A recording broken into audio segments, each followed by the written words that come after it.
So in today's video, it's been a few days since I've made a video, but I'm enthusiastic now. I've got my batteries recharged and we've got some vocabulary exercises taken from the Objective Proficiency workbook. So if you're following with the book, this is page, what page is it? I can't see. Can anyone see that? Page 14 in the workbook, right?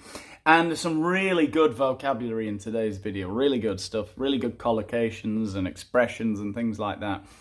And just words that you might not know. So we're going to go through it. Under my pictures here, under my face, you should be seeing the answers coming up. I'll be moving that as we go along. And well, let's just get into the first activity. It says in activity 3 here, it says the words in capitals after these sentences are all anagrams of nouns meaning behavior. So they're all nouns that basically mean the way you behave, right? Your actions, I suppose, kind of thing. I won't say any more synonyms of behavior because that will ruin the exercise. Use the context and your dictionary, or I'll use my brain, to help you solve them and fill the gaps. Okay, so we've got an example here. It says, it is considered good, well, you saw Renmans, it's considered good manners in some societies to leave a little food on your plates. Yeah, this is a big psychological thing, isn't it? A lot of people feel that they have to finish everything on their plate, and that's why everyone gets so fat, right? I've recently started a diet, so I'm a little bit obsessed with food at the moment, a bit hungry, but hopefully that won't be noticeable in the rest of the video. So let's have a look. We've got A, B, C, D, E, F, G, right? That's all the sentences, I think, right? Yeah, that's all of them. Can we see them all there? Yeah, now we can see them all. Perfect. Okay, so we've got 7 sentences here. First one's very easy, I think. I'll show you the answers under my camera here. It says, over the years, we've got used to his funny little we've got used to his funny little ways. Let's just check, see if I've got that right, but I'm pretty sure, yes. Should be seeing the answer down here. Vocabulary 3.A. Yeah, we've got used to his funny little ways, his idiosyncrasies, I suppose, these little mannerisms that he has, these things that he does that are particular to him, right?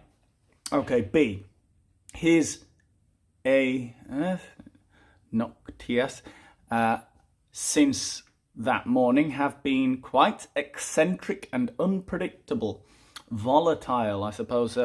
What his have been, so it's something plural. We can see an S at the end. I think this one's an easy one as well, more or less. His actions, let's just check. His actions, yes. In B, his actions have been quite eccentric and unpredictable. Okay, so letter C. It says the president surprised everyone with his unusual at the memorial service. Yes, we've had quite a few world leaders in recent years surprising us all with their unusual conduct, I think. No, yes, I think it's going to be conduct. Let's just swipe that up. Yeah, swipe it up. Conduct, yes. His unusual conduct. We've seen a lot of unusual conduct from Joe Biden in the over the last year, haven't we? Interesting topic that, without being too controversial. The last 2 American presidents are quite atypical, no? Got to think back to, I don't know, Obama, George Bush, Clinton, Bush Sr. These were kind of people that, I don't know, probably had enough charisma, but they were basically in this paradigm, in this idea, in the mold of what we would expect from a president, no? The last 2 Atypical, I would say. Anyway, let's have a look. D. She walked at the head of the procession. Her proud and distinguished Robin. B ends in G. Oh, this one's a difficult one, I think. I'm not sure everyone will get this one. So we talk a lot about the way people carry themselves, right? And we talk about the way you hold yourself in certain situations. And another way of saying to carry or to hold is to bear. And we can talk about your bearing, right? So her bearing, the way she walked, the way she probably walked with her head held high because she was proud and looked distinguished. Yeah, I'll just check that, but I think it's bearing. Yes, that's what you should be seeing on the screen there. Wonderful.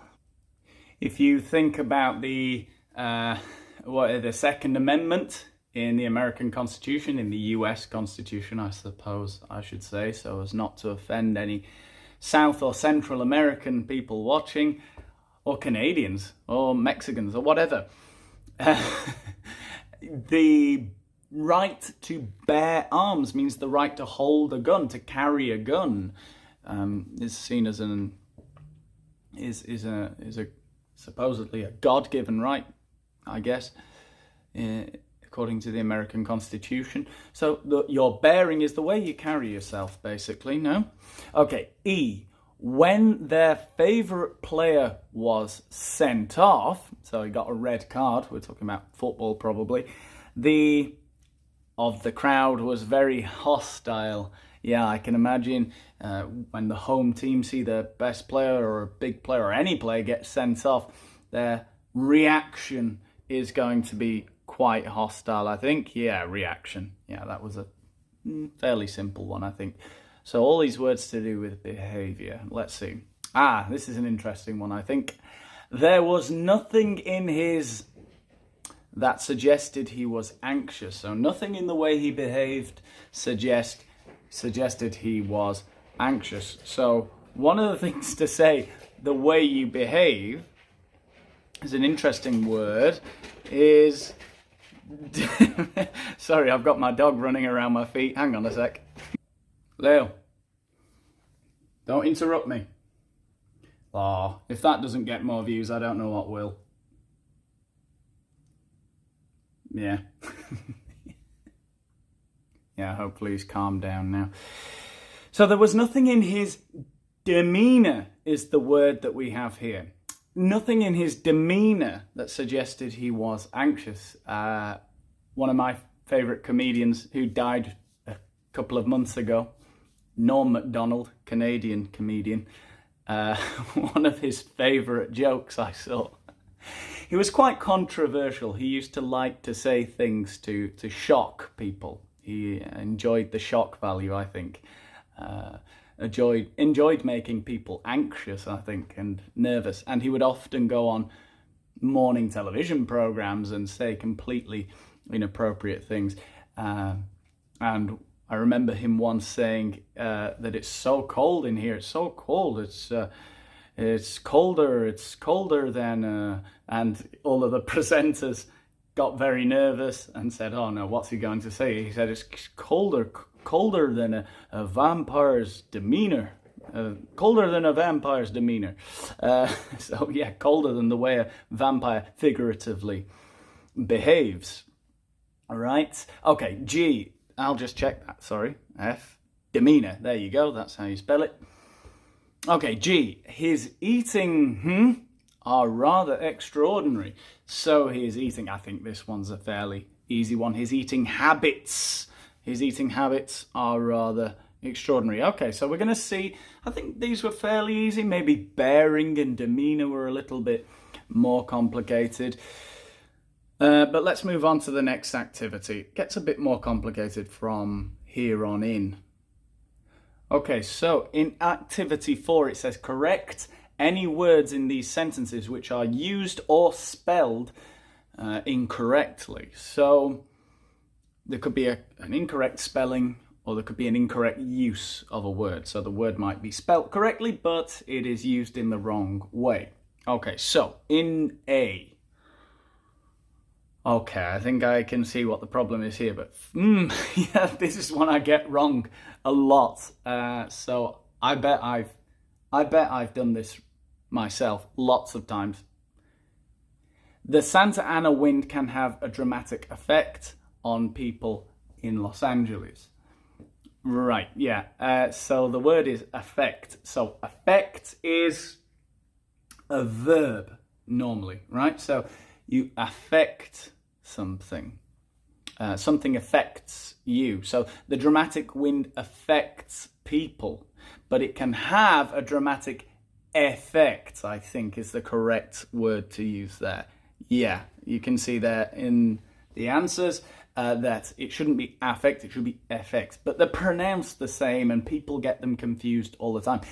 Effect can be a verb as well. It's when, I think it means like you can affect change, to bring into action, right? So yes, it does exist as a verb, but yeah, it wouldn't be correct to say affect here. It would be effect, and a dramatic effect. Okay, B. In some extreme weather conditions, people have been known to, very common mistake, very, very common mistake. Some people have been known to lose control, no. And it's not pronounced the same either, right? We need to take away an O. It's lose control. And make sure you pronounce that right. Loose means not tight, quite like this polo I'm wearing. It's very loose fitting, we would say. It's not tight. It's not tight. So yeah, you lose control. Lose control. Loose with an S sound, a loose polo shirt. So yeah, the correct word would be lose there. Okay, C. Certain weather patterns are associated with a raise in crime rates. This is a word people get confused all the time. It's not raise, it's rise. Both words exist as verbs or as nouns. In this case, it is a noun. We're talking about a rise in criminality, a rise in the rates of crime. But what's the difference? Basically, raise, if we're talking about a verb, because I think it's easier to visualize, to understand as a verb, I can, if I am your boss, I can raise your salary. But what did you get? You got a pay rise, okay? My pay has risen. My salary has gone up, right? It has augmented, but it has been raised by my boss, right? So essentially, one needs a noun, an object, a direct object. You raise something. You raise your children. You bring them up.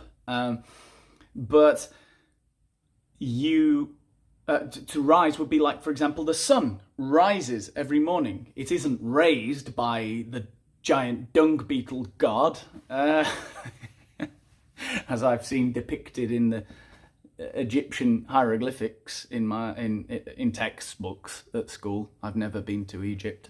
Anyway, I feel like I'm going off on a tangent about dung beetles and Egypt. So getting back to the point, you raise something or something rises of its own accord. So it'd be the same thing here. There is a rise in the rates of crime. Crime rates go up, right? They're not risen, they're not raised rather by someone else exactly, right? So yeah, that's the main difference between raise and rise. Kind of complicated to understand, but yeah. D. Predicting the weather accurately takes more than practice. Always people get this one wrong. Practice is the verb. Practice with a C, pronounced exactly the same, is the noun, right? So it takes more than practice, right? With a C. My grandfather believes in weather law. So law is like tradition, traditional rhetoric or something like that, I think. Beliefs. in weather law like his ancestors before him. Well, I don't think I've ever seen this mistake before. Ancestors is misspelt there, so it would be ancestors with a C. So yeah, don't think that's a common mistake. Certainly not with Spanish speakers. I doubt it would be with any Latin language speakers because, it's a Latin word, so yeah, it's usually with a C in all of those languages. The day the weather forecasters took industrious action was an interesting day for the nation. Right, so yeah, industrious means hardworking. No, so I don't think there is an expression to take industrious action. You can be industrious, you can be hardworking and efficient in your work, but no, I think what we're saying here is they took syndical, is that a word? They went on strike, or they protested for better working conditions. They took industrial action. Industrial action. People talk about, for example, if they're unhappy with their situation at work, they take their company to an industrial tribunal. And yes, basically when you get the syndicalists, what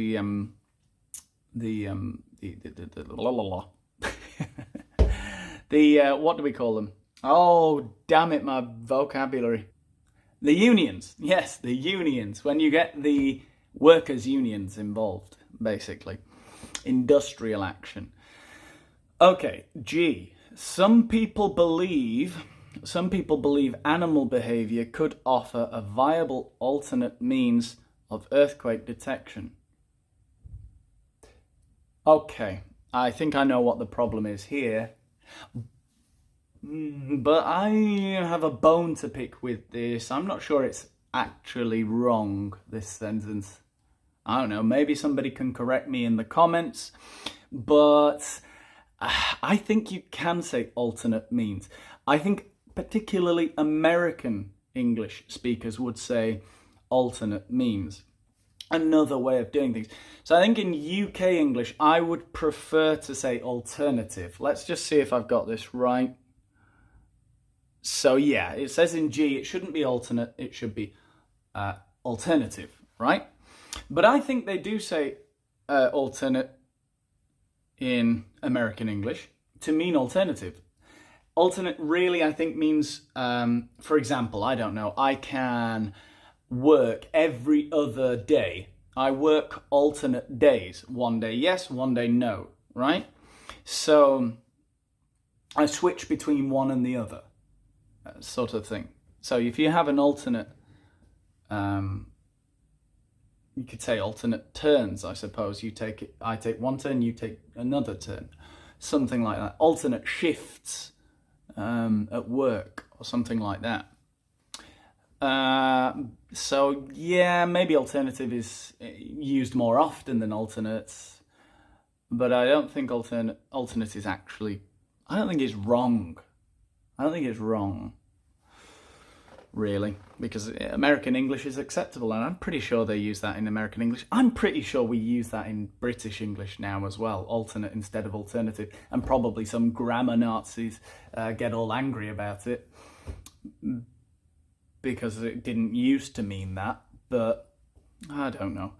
H. Beside being struck twice by lightning, yeah, that looks a bit awkward. She has also had some experiences of hurricanes. A couple of things there that don't look right to me.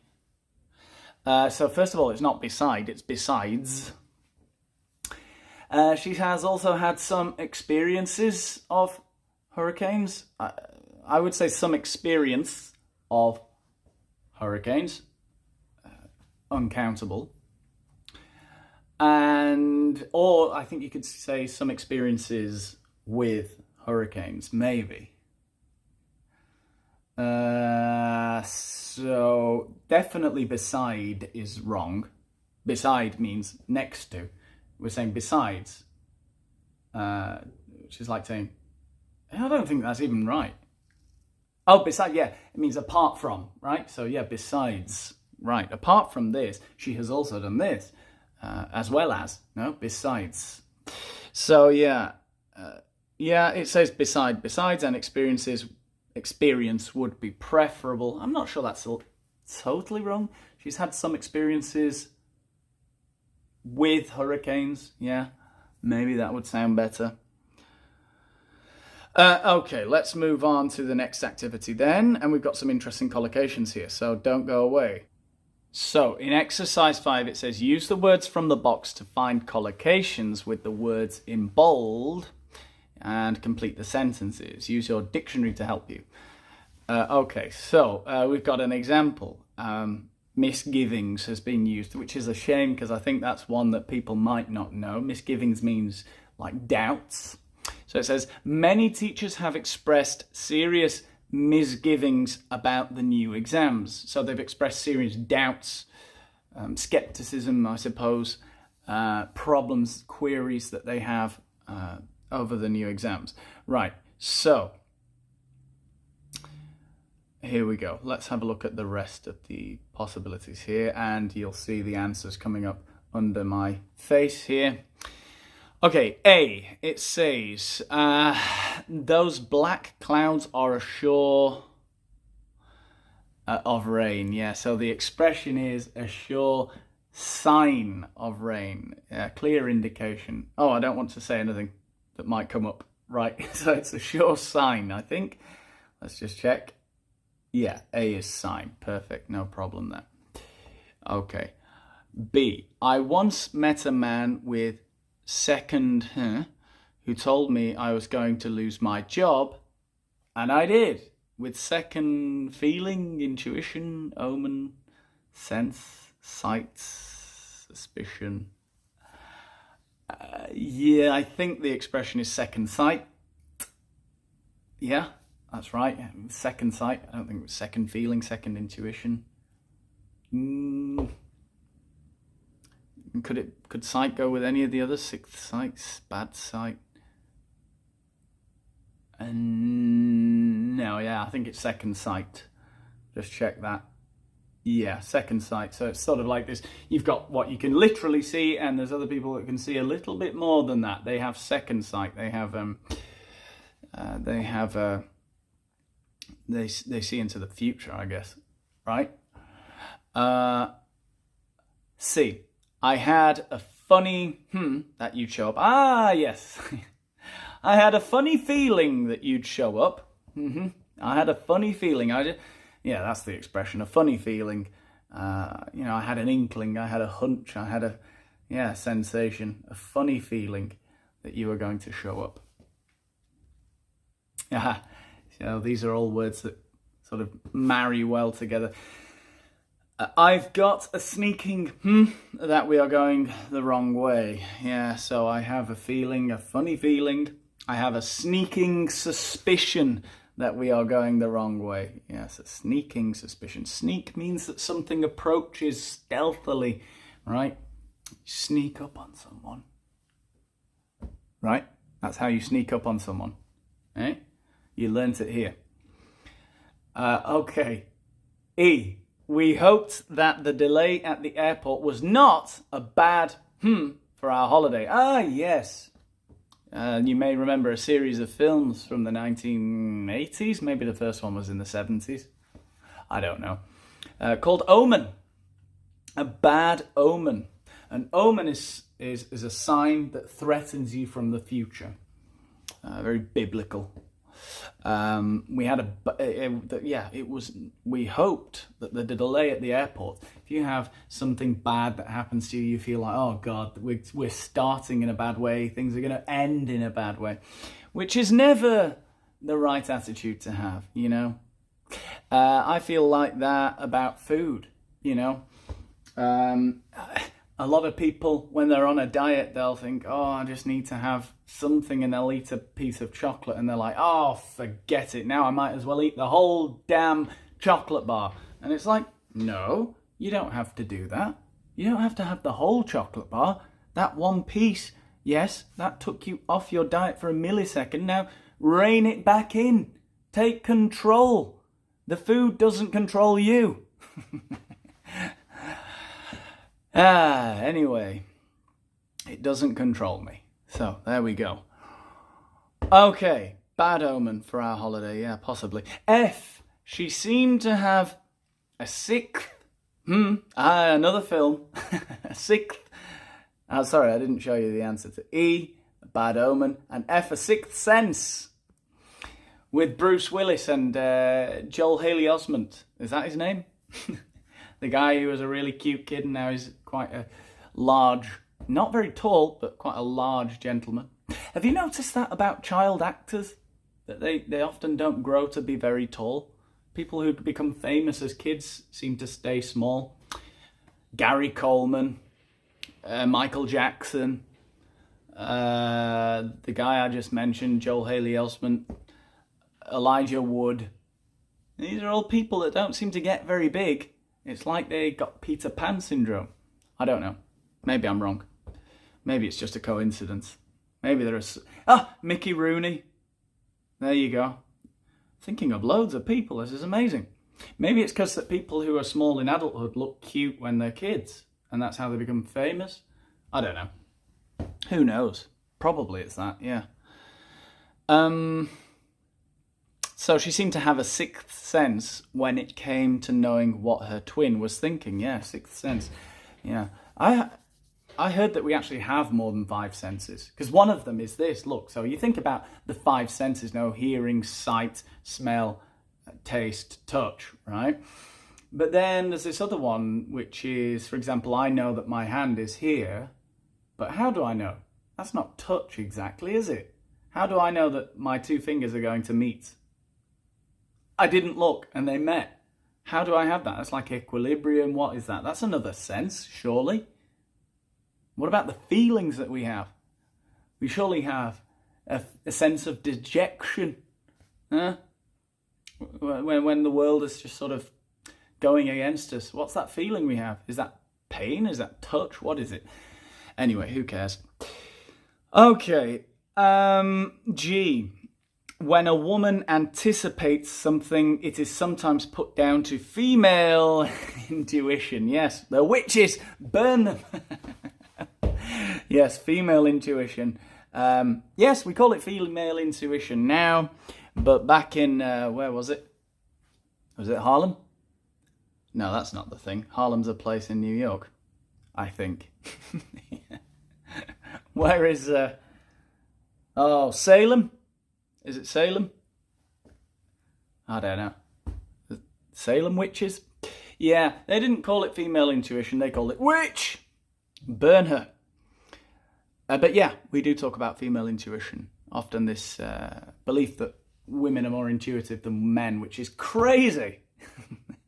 Anyway, let's go on to the last activity here. Yes, we've got an interesting activity here then. It says, it says, the words in the box are all nouns that express strong emotions, right? Put each one in the correct sentence below to complete the collocations in bold. So we've got disgust, fears, frustration, guilt, rage, and tedium. Okay, so let's just enlarge this a little bit. And let's go for it. Margaret was haunted by at the terrible things she had done. Well, if it was the terrible things that she had done, I guess she was haunted. She was haunted like as though there were spirits, ghosts. She was haunted by guilt, I guess. No, it couldn't be any of the others, could it? No. She was haunted by guilt. Yes, you should be seeing the answer down there. She was haunted by guilt. Oops. There we go. Yeah, that's interesting. I was listening to somebody the other day talking about how you can't create your own morals, and if you break one of your own moral rules, like in Crime and Punishment by Dostoevsky, man plans to kill someone who he believes to be an immoral person, I think, and can't live with himself. He can't live with himself because he's broken one of his moral rules, even though it's a perfect crime and no one suspects him, right? It's like The Beating Heart. What is it? The Telltale Heart by Edgar Allan Poe. He has to admit that he's murdered someone. He can't live with himself unless you're a psychopath, and they can. They're fine. Yeah, Margaret was haunted by guilt at the terrible things she had done. Okay, B, to relive the of the journey, John looked out of the window and counted passing trucks. To relive, no. Yeah, that doesn't make sense. To relieve, to alleviate himself of the, I guess the tedium of the journey. No, the journey was very boring, so he was just counting the trucks. I used to have a game which was very popular.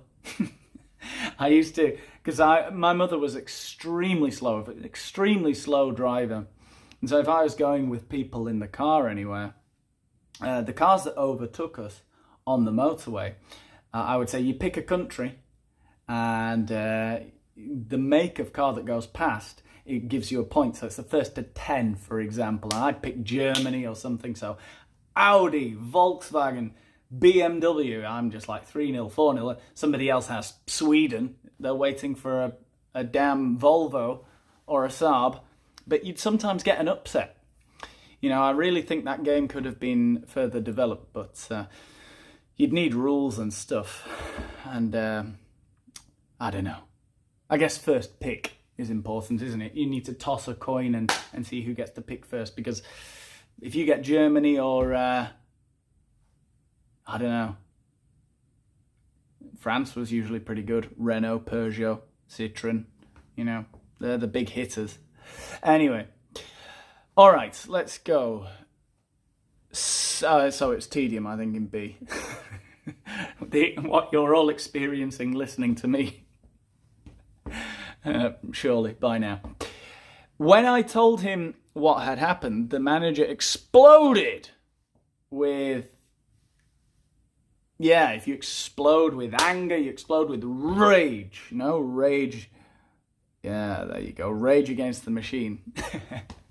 Rage against the machine. I'm sorry. Whatever anyone's beliefs are, but this was a funny story. Rage Against the Machine. Rage Against the Machine, this band from the 1990s that were just anarchists, and I don't know if they were communists or whatever they were, but they were radical political activists, and raging against the machine. And they recently organised a concert and asked that everyone be vaccinated or they couldn't get in. And no, I'm not giving my opinion. I'm just saying you're not really raging against the machine anymore, because you think of Rage Against the Machine just like a crazy mosh pit in a field of mud and everything on fire. Like, please be orderly, follow the rules, whatever.